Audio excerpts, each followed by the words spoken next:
It's a distinct pleasure to speak at the launch of this book, Forgiveness Considered, and I want to thank you for asking me. Henry is a good friend, he's an excellent writer, and I've enjoyed working with him on a few occasions. I'd like to begin by going to the back cover of the book, where the author says that he hopes that forgiveness and reconciliation may be accorded a much wider application in human affairs than repairing the serious breaches that occur in interpersonal relationships. And that's what I would like to do. I would like to look at how we might look at a broader application of what is in Chapter 7, which is entitled Forgiveness and Reconciliation in South Africa. So we read on page 110 that amnesty and reconciliation have family resemblances to forgiveness in the political scene. And he says the analogues are very striking. Massive injury, tragic personal hurt and pain, accountability and acknowledgement, including face-to-face encounters, reconciliation and reparation. So we know that this is taking part in the context of apartheid, and we know that apartheid was maintained by extreme violence. And we know that murder and torture and disappearances and rape were the order of the day. We know too that this was done in secret and that it was denied officially. We know that it was the government policy, that it was carried out by the army, and that it was sanctioned in law. And we know that when they wanted to change from that regime to democracy, that they had to find a way to transition the whole of society to a foundation that would allow for the building of a just society. We know too that they weren't able to use the criminal justice system because they didn't have enough resources. They didn't have the courts, the lawyers and the judges. They had too many cases. And we know that they needed a multiplicity of transformations. So what they did do was decide that the first staging of justice should really be a reinstatement of the truth. And the importance of that is, I think we get it in the voice of one of the women who actually went before the commission.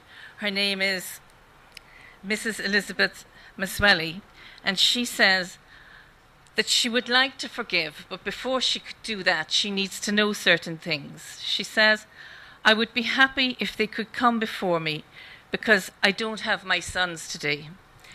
I want to speak to them before I forgive them. I want them to tell me who sent them to come and kill my sons. Maybe they are my enemies and maybe they're not. So I want to establish who they are and why they did what they did. So this woman represents so many, and she's saying very clearly that for her to enter this process of forgiveness and reconciliation, there are things she needs to know, and she needs to know the truth, and from there she will proceed.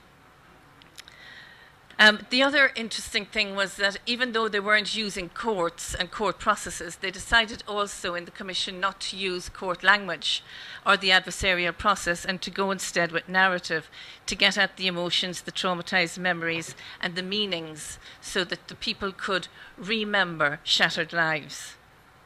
And after doing all of that and the problems with trying to remember and remember accurately, there were actually some people who had the capacity to absorb the pain and suffering, to engulf it and stop its ongoing source of harm and destruction, and they were able to release the energy of forgiveness for positive change.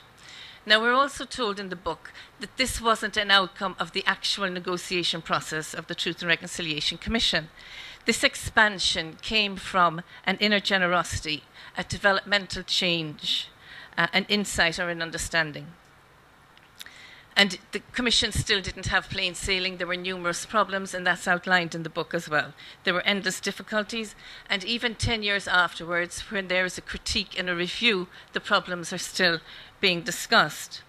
So now if we were to consider what a broader application of reconciliation might mean in our context here in Trinidad, I think the first thing I would say is that a Truth and Reconciliation Commission has in fact been requested and recommended a few times in Trinidad and Tobago for the harms and the inequities that have been inherited, but more so for those that we perpetrate against each other.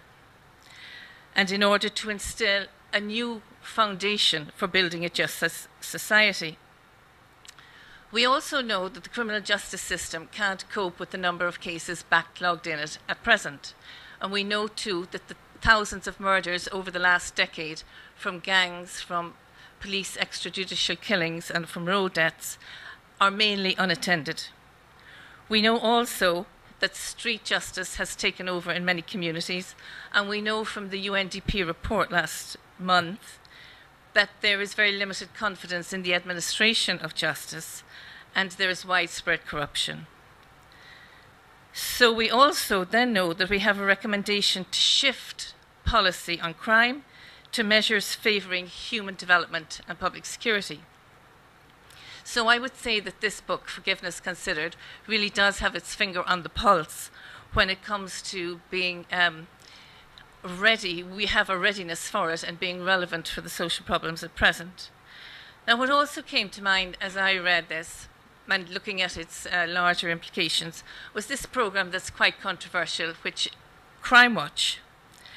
We know that it's rather contentious, and we know that it appears to be a one man who commissioned himself to revealing the truth about some injustices. But we know too that the other dimension, which is discussed in this book, that of reconciliation, is actually missing. And so I think a way to complement and balance what that programme is doing, although it's very popular, many people do seem to want to join in that movement to do something to make a difference. So I think that this approach here is actually very helpful for that popular movement.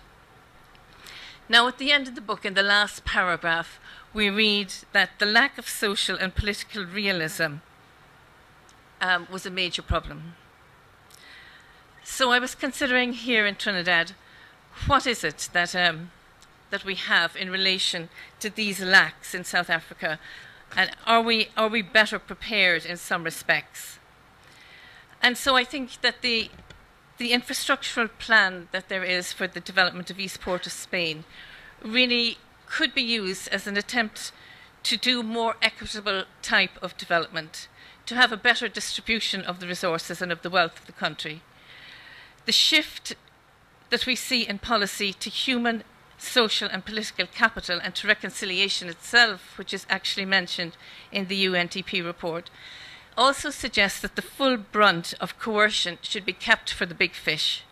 And without actually saying it, I think it's suggesting between the lines that reconciliation ought to be afforded to many of the other people who are criminals but who are not deeply entrenched in hardened crime, like what we would call the big fish. There was widespread psychological support needed for the South African Truth and Justice Commission for the people who were giving testimony, and that wasn't available. But I do think here that we have a multiplicity of programmes, government programmes, NGO programmes, and also the Foundation for Human Development.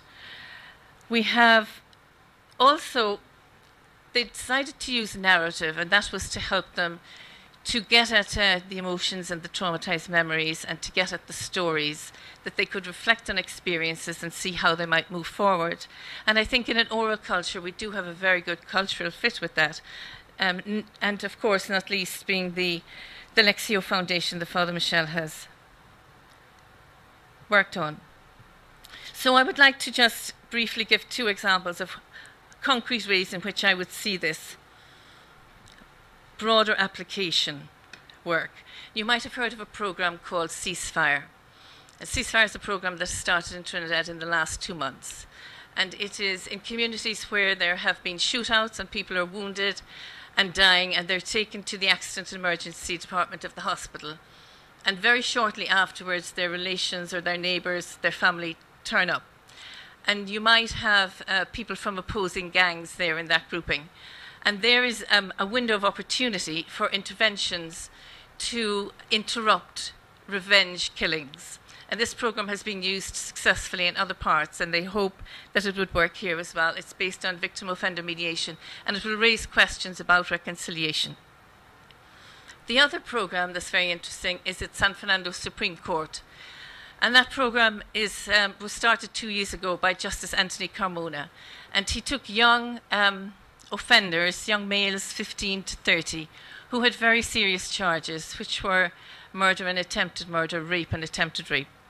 And instead of using the adversarial process, which he didn't feel was useful, and instead of following the procedures that he normally would have, which would have been to remand them in custody in YTC for years and years and years until their cases came up, he decided he wouldn't be part of that destructive approach, and that he would instead have conversations with them in open court and try and give them a chance and put before them that they would have the opportunity to go into a bail program that would be supervised by probation, and that if they wanted to take this option, they might not have to wait in remand for years. So he tried this for 2 years, and it has worked fairly successfully, and people have turned their lives around, and young people have, when they have children, taken an interest in parenting and so on. But when their cases do come up, when their trials are heard, and if they're proven guilty, the question will then arise, well, how should they be sentenced?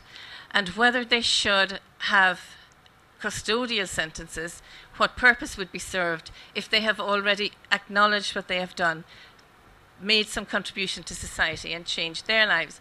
So I think it will raise cultural assumptions about punishment, and it will force us to consider how we might do less punitive sanctions that might actually promote human development. And I think the way to distinguish those things, the answers for that, are within the pages of this book. And that court is to be used as the model for the drug treatment court, which will start in San Fernando later this year. So those programs and the programs that we're aware of that Wayne Chance does with resettlement, and the human trafficking programs that some restorative justice groups assist with, they all need community support. They all need groups of people in communities who want to work for change.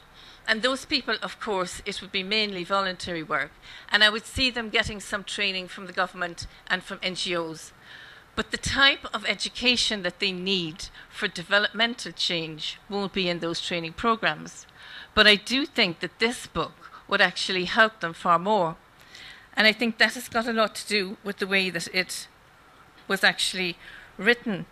I think readers will discover that Henry's incisive mind drills down into the recesses of complicated issues, does the intellectual work of clarifying terms and relations, and comes back out with insights and says, here you are.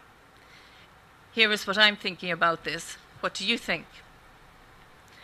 This brings an invitation with it to consider along with him, to grasp not a simplified version of things, but an understanding of the complexities of forgiveness, to deliberate and assess experiences and thoughts around forgiveness and reconciliation. So I would see this book being very useful for groups and communities, for study groups perhaps. It's useful for NGOs, for community agencies and the judiciary. It's useful, very useful for people who are interested in development, in social justice, criminal justice and restorative justice. And I think it's also, because it's got such precision within a specific field, it's also very good for academic research. So I do hope that next year we will be seeing a new book on wider applications for building a just society. Thank you.